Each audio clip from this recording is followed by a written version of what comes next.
There's a specific kind of loneliness that arrives when you realize you can't go back. Not because the door is locked, not because you've been cast out, but because you no longer fit through the doorway. You've outgrown it. And no matter how much you try to shrink yourself, fold yourself back into the shape you used to be, your edges have expanded. Your energy has shifted. You are no longer the person who lived that life. And the strangest part? You don't actually want to go back. You just miss the simplicity of not knowing what you know now. This is the paradox of spiritual growth. You crave the comfort of the familiar while simultaneously feeling suffocated by it. You scroll through old photos and feel a sharp pang in your chest. Not because you want that life back, but because you're grieving the version of yourself who believed that life was enough. The relationships that once felt like home now feel like costumes that no longer fit. The routines that gave you structure now feel like cages. The beliefs you clung to for safety now feel like walls blocking your expansion. And everyone around you keeps asking, "What happened to you?" You've changed. As if change were a betrayal. As if growth were a crime. But here's what they don't understand. You didn't choose to outgrow your old life. You couldn't have stopped it even if you tried. Because once you wake up, you can't unsee what you've seen.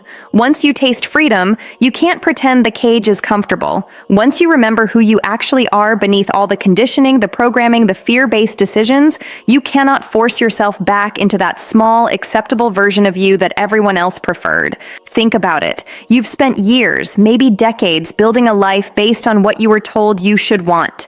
The career that looks good on paper, the relationship that checks all the boxes, the friendships that fill your calendar but leave you feeling empty. The version of you that smiles when you're supposed to smile, agrees when you're supposed to agree, stays quiet when your soul is screaming for you to speak.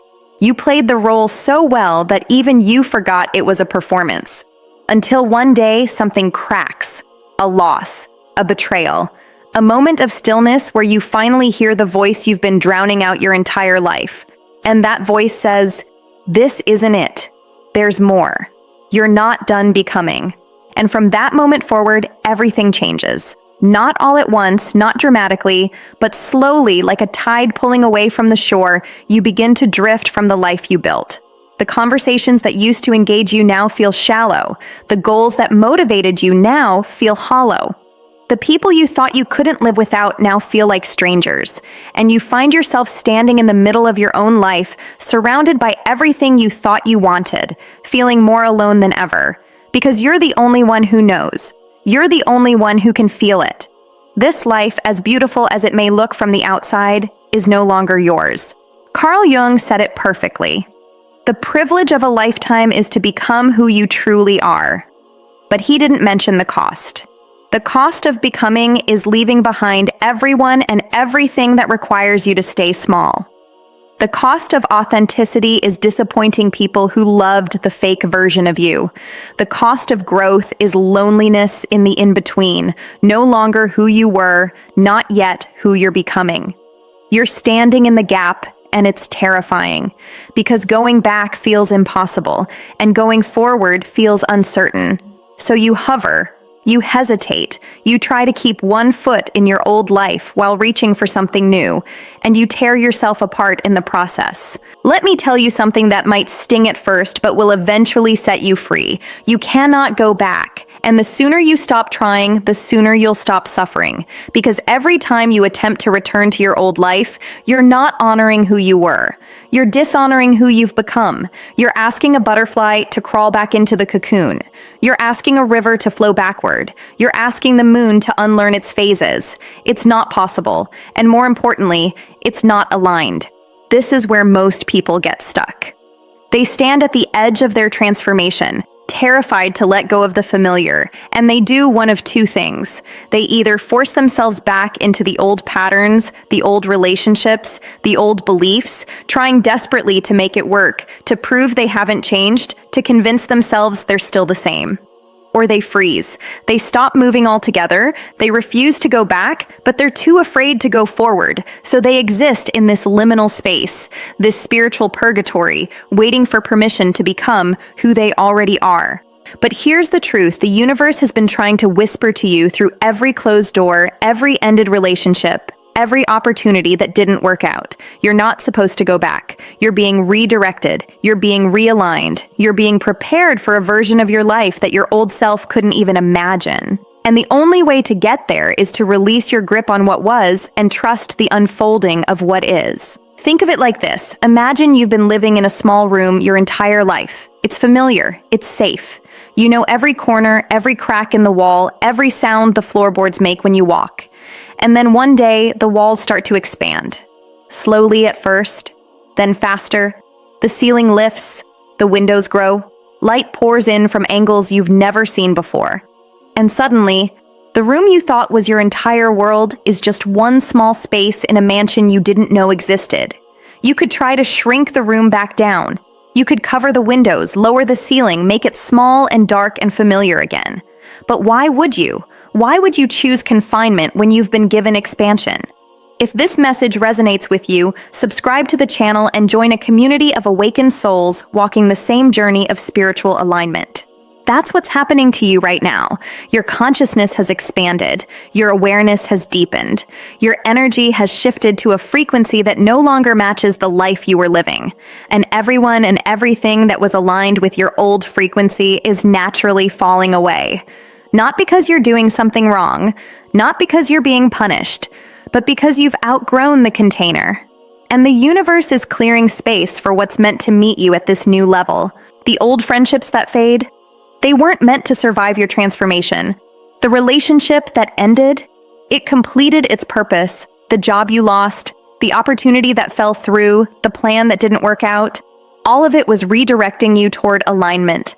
But you can't see it yet because you're still looking backward, still trying to make sense of the loss, still wondering if you made a mistake. You didn't. You just changed. And change, real change, always looks like destruction before it looks like creation. This is the part where spiritual growth gets lonely. Because the people who knew the old, you don't recognize the new you. They miss the version of you that was predictable, manageable, easy to understand. They want you to shrink back into the box they built for you, to play the role they assigned you, to stay the same so they don't have to confront their own stagnation.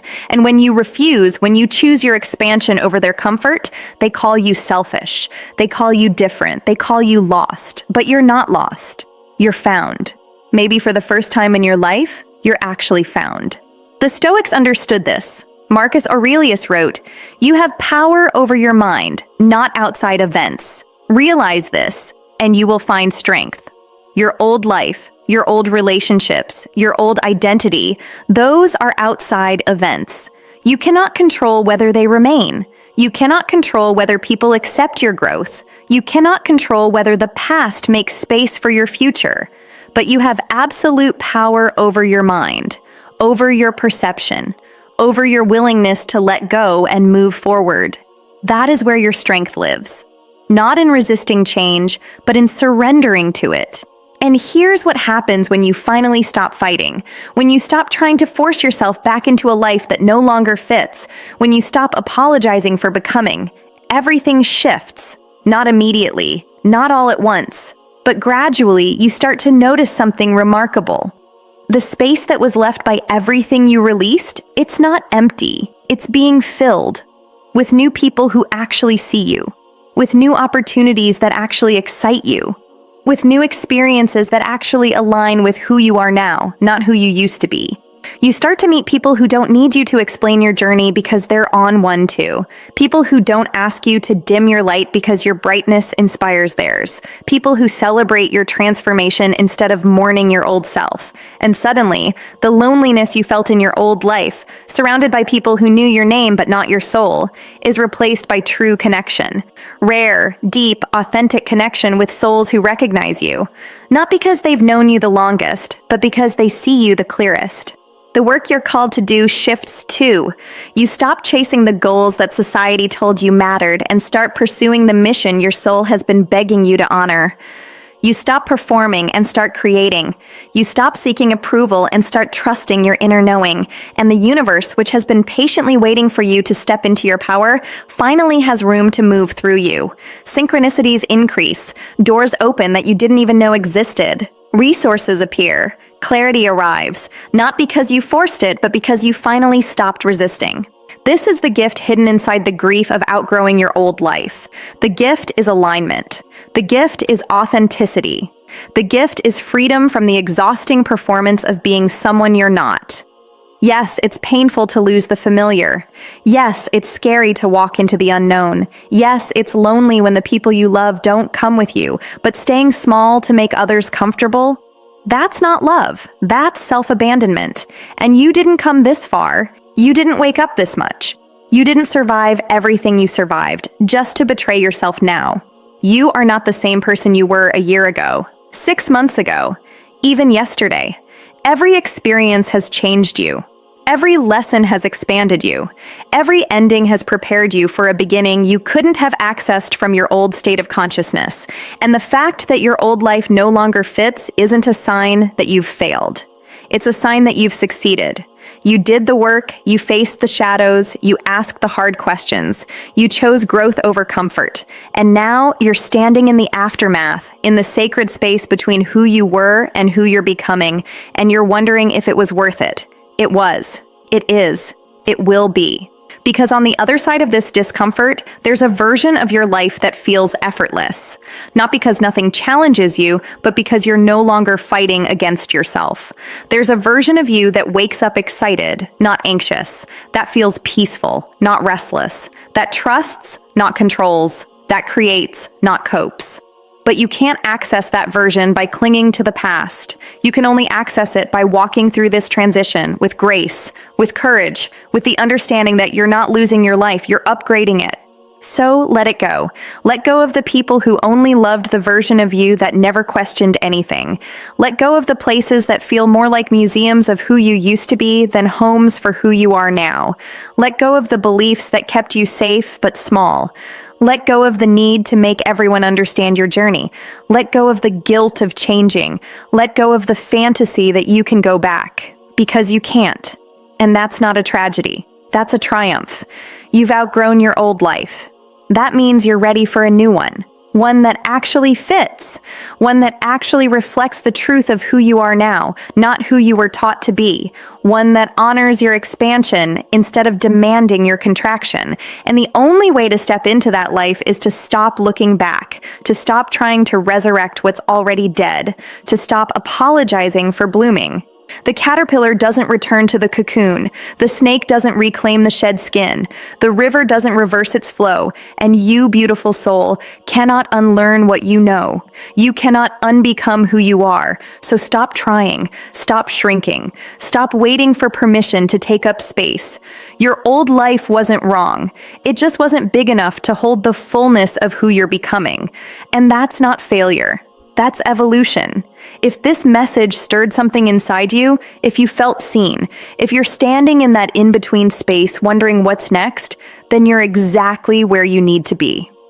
This channel exists for souls like you, souls who are brave enough to grow even when it's lonely, who choose truth over comfort, who trust the journey even when the destination is unclear. Subscribe, not for the algorithm, but for your alignment. Because you're not walking this path alone. There's a community here, awakened, growing, transforming, together.